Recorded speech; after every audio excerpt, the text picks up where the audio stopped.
So this does feel like take 69 today. At least this one isn't filming in hyperlapse, is it, dear? That would have been the quickest you'd been moving around the shed. It would have been, wouldn't it? Quickest I'd have talked as well.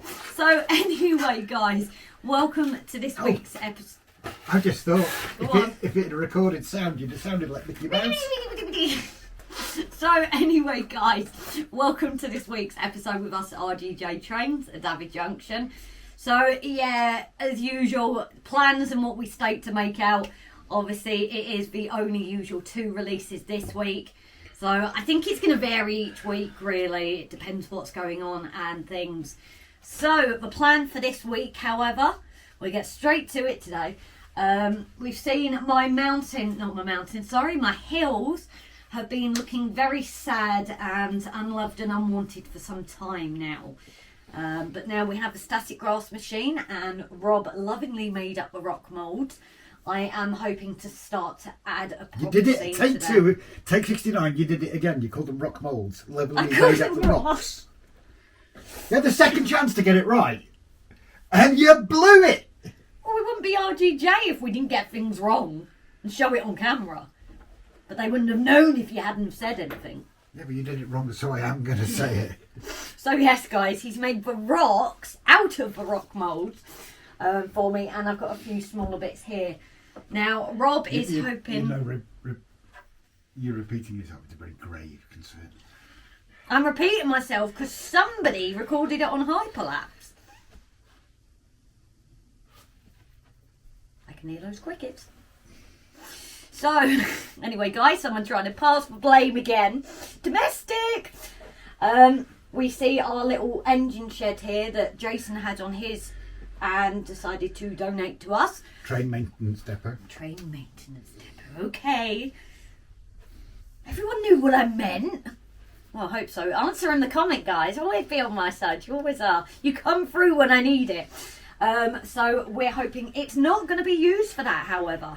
It is going to be placed somewhere else. So Rob is going to do his first kit bashing. He's done bits of Metcalf. He's done bits of painting, and well, he's even going to do his own bit of kit bashing.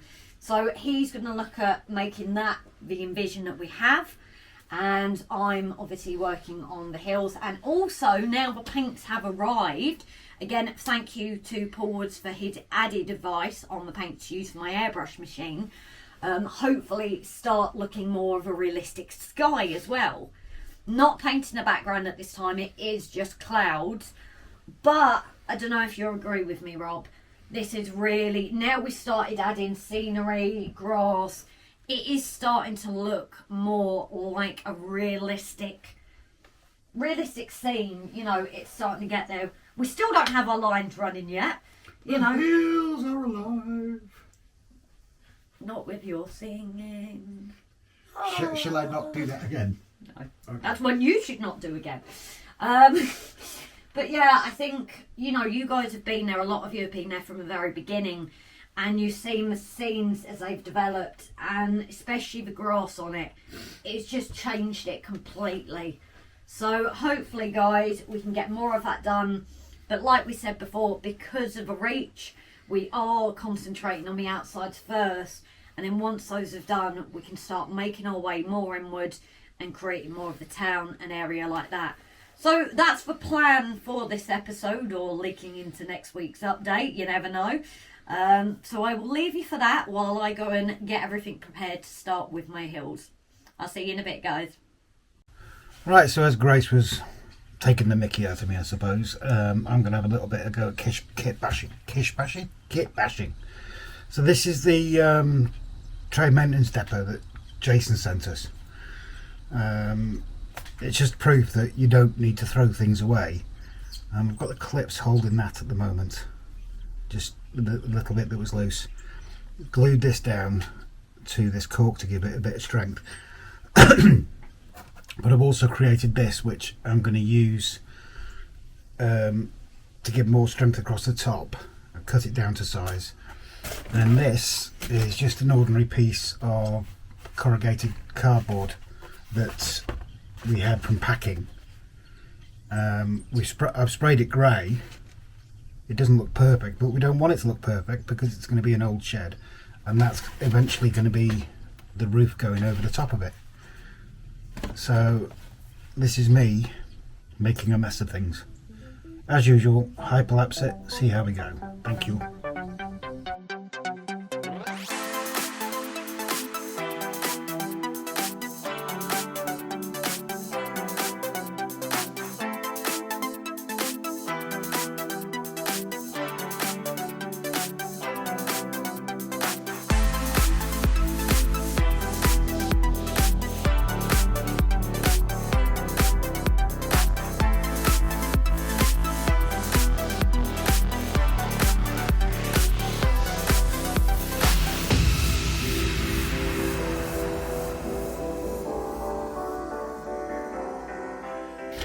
Right, so that's the roof on. I do need to put some sort of capping on it because obviously I've split it in a few places when I was trying to fold it. Because obviously the important thing, I'm going obviously now, Grace, you've got me onto it.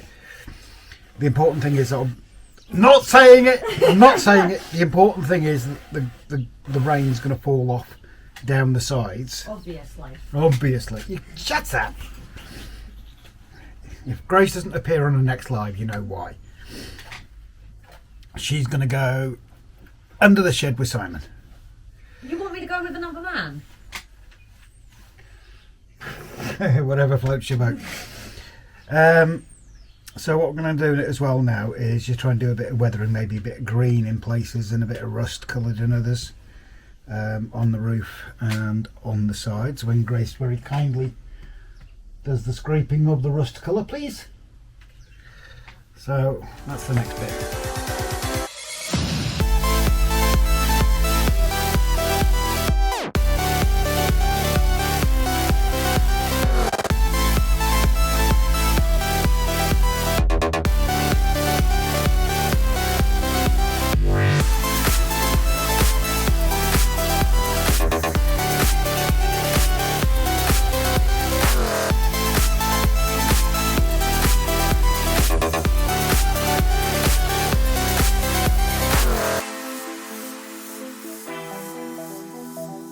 So I think I'm going to leave it there. Obviously we've got to kit bash some doors on either end. I don't want to go any further with that because I think it looks okay. What I'm going to try and do as well is, you can see these little flakes here of the uncrushed pastel powders. I'm actually going to try and leave some of those in when I matte varnish it, so it looks like rust flakes on the shed, because I think it actually works. What do you reckon, Grace? Come on. Come into the show. Yeah, I was thinking these bits, just leave them in there a bit. Have a look from a distance as well. That's another tip. Have a look from a distance. I like quite it. Sharp, isn't it? Yeah, but rust is quite sharp. Yeah. But that's what I'm saying, just have a look from a distance as well, because some points it is going to be. So that's a tip to anyone really, not just you, is it? Well, that's my first attempt anyway. I think you've done well. Still need to seal a couple of pieces down, obviously, but yeah. I You think missed a bit in the middle though. Where? You've got like brown and no brown in the middle. Oh. We can. Second pair of, but then you're not annoyed at me, are you? Because it's second pair of eyes. It's the same I say to you, isn't it? No, of course not. It's better to get that second opinion. How many of you misters have your missuses having a look and... Better? Yes, no. It needs to be, I think, more random, because that just looks like you've just patched it. Not saying it's bad though, it just...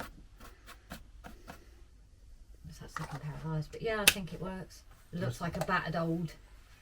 And this is where it comes in. Grace was about to say it.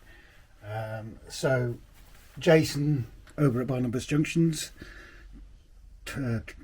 train maintenance depot is now going to be a rusty old barn on Grace's farm.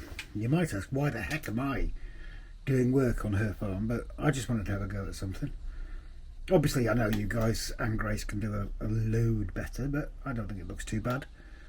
Well, look, it looks bad, and that's a good thing, isn't it? It looks like it's been sort of rusted away. So yeah, I think I'll leave that. I'll leave it at that, and then pass you on to the lovely Grace for her bit. Thanks very much, guys. Hey guys, so on to my turn. So what you'll see here is the rocks that were moulded. Got that right this time.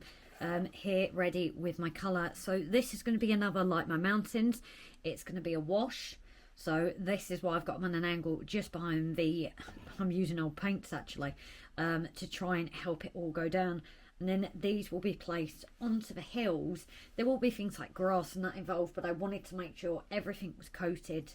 So I'm not going to bore you, as always. I'm going to time lapse, but I'm not going to do all the rocks on camera as well. I'm going to do a couple of them here for you guys, and then the rest I'll probably do off the live, and then on the episode hopefully they will have dried out, so then we can go ahead getting them sculpted, moulded and connected to the mountain itself. And I do apologise, I've got a doggy here who's missing my dad because they've gone out, so she is making a few noises, bless her.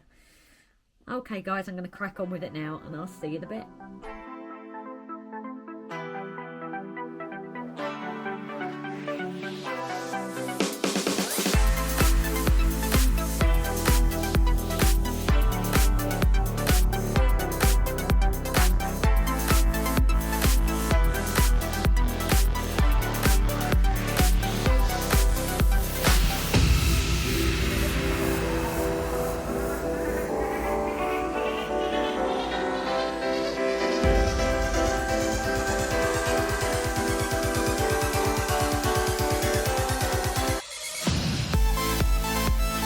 So guys, here we are, our rock's done, and not a purple in sight. Now, as you probably saw throughout the time lapse, I did have to add more water to my colours, partly being I've run out of pots, so I've been using temporary pots, so it was more trial and error. But that is what is the great thing with this technique, is you can make colours stronger or less intense just by the amount of water you add. So I don't know if you'd seen when, especially when I did the yellow, it was quite intense at first, but adding that bit of water toned it down. Now obviously what I've created here, while it is quite dark, the rocks themselves, they have got a bit of colour in them. Now this one here, it's not got as much crevices or spaces for it to go into, so the yellow has really been eaten up on this one.